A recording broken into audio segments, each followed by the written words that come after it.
নমস্কার বন্ধুরা, আপনাদের আবারও স্বাগত জানাই সুপর্ণা ভূতের গল্পতে। আমার নাম অভিষেক। আজকের গল্প অসুরেরই আত্মার কান্না। আমি বুদ্ধদেব ভট্টাচার্য আর আমার বন্ধু সৌভিক সেনগুপ্ত।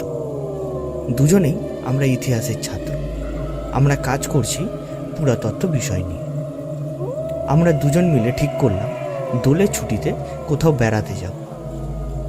পশ্চিম মেদিনীপুর জেলার পাথরা নামে একটা মন্দির গ্রাম আছে। সেই গ্রামে সারা জুড়ে শুধু মন্দির। অনেক দিন ধরে ইচ্ছা ছিল সেই মন্দির দর্শন করার। শুনেছি পশ্চিম মেদিনীপুর জেলার ঝাড়গ্রাম নামক জায়গায় খুব ভালো দোল উৎসব পালন করা হয়।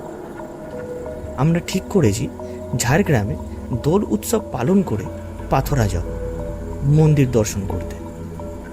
সেই পরিকল্পনা অনুযায়ী আমরা দুই বন্ধু হোলির দিন খুব ভোরে বেরিয়ে পড়ি নিজের একটা 4 চাকা গাড়ি নিয়ে। প্রায় 10টা নাগাদ আমরা ঝাড়গ্রাম পৌঁছালাম। সকালে শুধু চা খেয়ে বেরিয়েছি। পৌঁছাতে দেরি হয়ে যাবে ভেবে রাস্তায় বেশি কিছু খাওয়া হয়ে ওঠেনি। ঝাড়গ্রাম পৌঁছে দুজনে আগে একটা ভালো হোটেল দেখে টিফিন খেয়ে নিই।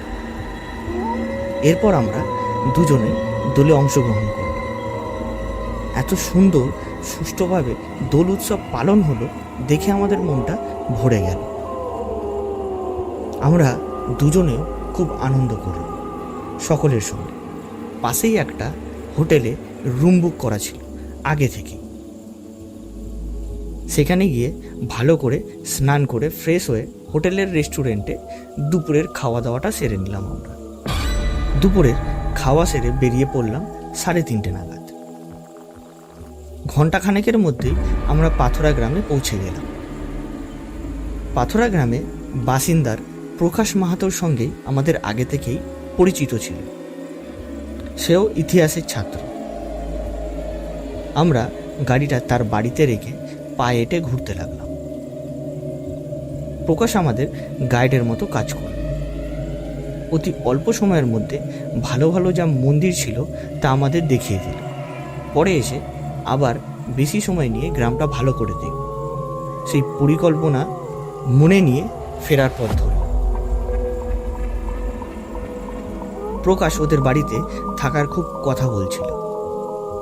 ওকে বললাম এর পরের বার এলে তোমার বাড়িতে অবশ্যই থাকবো।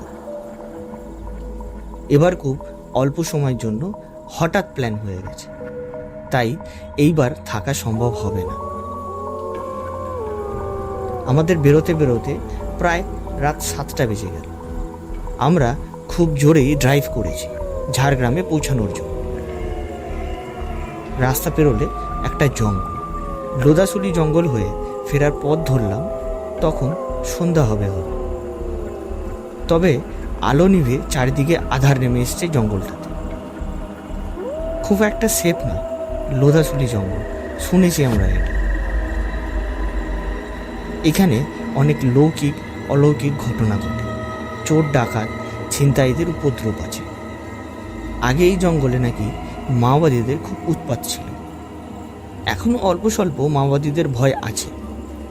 তবুও আমরা সাহস ভর করে দুজন মিলে গাড়ি করে আস্তে আস্তে জঙ্গল থেকে লোকালয়ের দিকে এগোতে লাগলাম।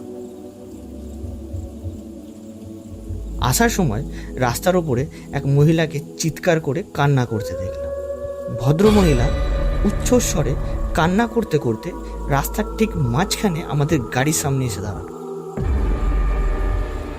পরনে তার একটা 8 পৌরো শাড়ি, মাথার চুল এলোমেলো করা, খুব লম্বা রোগা চেহারার একজন মহিলা আমাদের গাড়ির সামনে এসে দাঁড়ালো আর জোরে জোরে কান্না করতে লাগলো।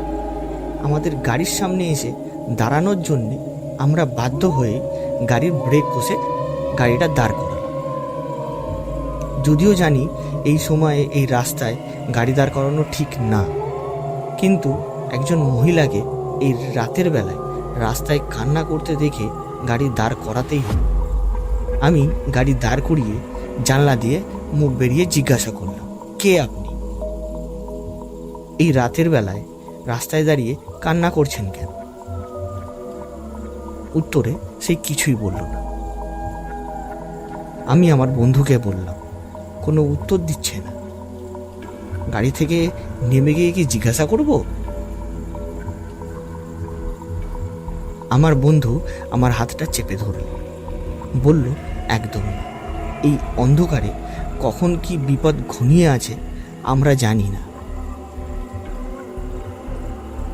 আমি ভাবলাম ও ঠিকই বলছে, অন্ধকারের রাতে নামাটা ঠিক হবে না, যদিও আজ পূর্ণিমা।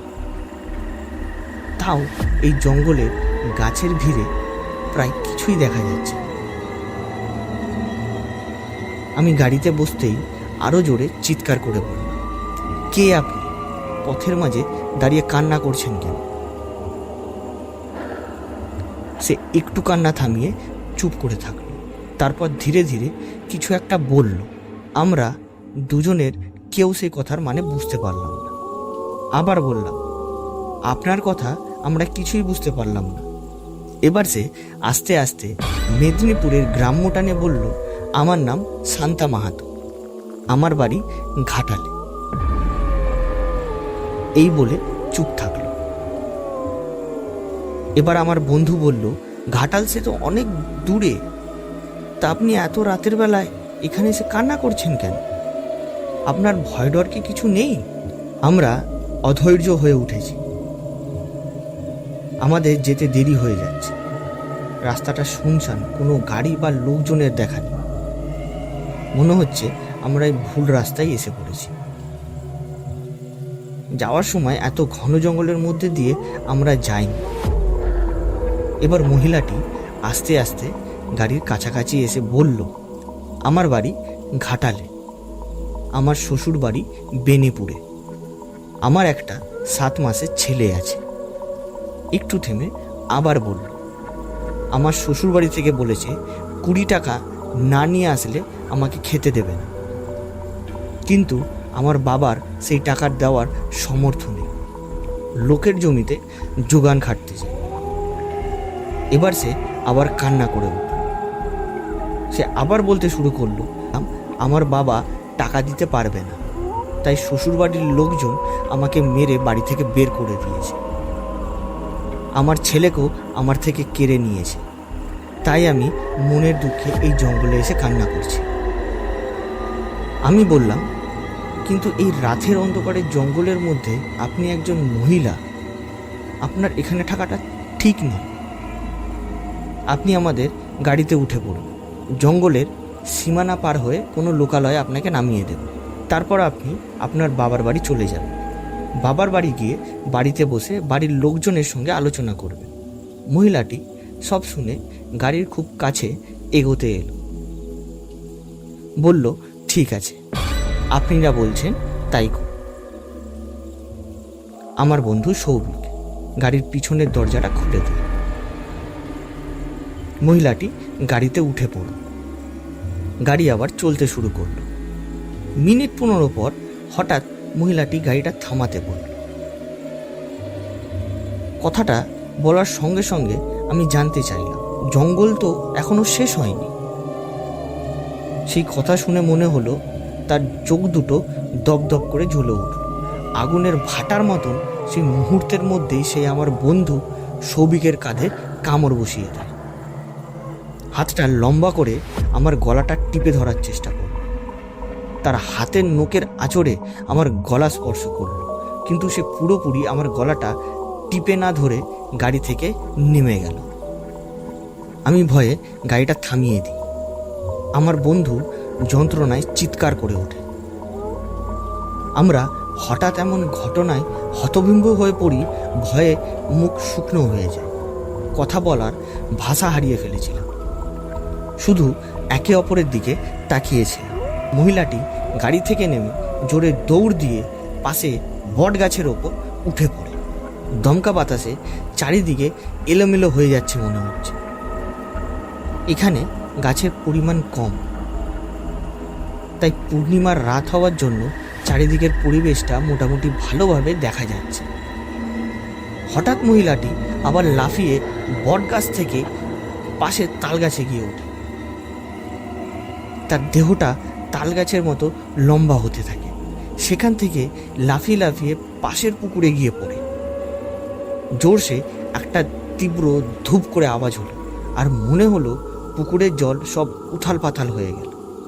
আমরা ভয়ে কোনো রকমে জোরে গাড়ির মুখ ঘুরিয়ে নিয়ে প্রায় আধ ঘন্টার মধ্যে লোকালয়ের মধ্যে পৌঁছে যাই, এবং পৌঁছে গাড়ি দাঁড় করিয়ে একটা ওষুধের দোকান খুঁজে বের করি। সেখানে ওষুধের ফার্মেসি খুঁজে পাই। সেখানে গিয়ে বললে একটা কয়েক ডাক্তার আমাদের পরীক্ষা নিরীক্ষা করে টিটেনাস ইঞ্জেকশন ও ওষুধ দিয়ে দেয়। তিনি বললেন বেশ কিছু বছর আগে একটা মেয়ে ওই জঙ্গলের মধ্যে বট গাছের ডালে গলায় দড়ি দিয়ে ফাঁস লাগিয়ে মারা যায়। সে মাঝে মাঝেই মানুষকে পথ ভুলিয়ে নিয়ে যায়, তারপর তাদেরকে আক্রমণ করে। আপনারা অনেক অল্পের ওপর দিয়ে বেঁচে গেছে। আমার মনে পড়ল আমার ঠাকুরদার কথা। তিনি বলেছিলেন আমাদের শরীরে পৈতে আছে, তাই কোনো ভূত পিচাচ সহজে আমাদেরকে ক্ষতি করতে পারবে না। তাই হয়তো ওই অশরীরই আমাকে স্পর্শ করতে পারেনি, আমাদের ছেড়ে চলে গেছে। তো বন্ধুরা, কেমন লাগলো এই গল্পটা অবশ্যই আবারও কমেন্ট বক্সে জানাবেন। যদি ভালো লাগে অবশ্যই একটা লাইক আর একটা সাবস্ক্রাইব করে দেবেন। আবার দেখা হচ্ছে পরের গল্পে।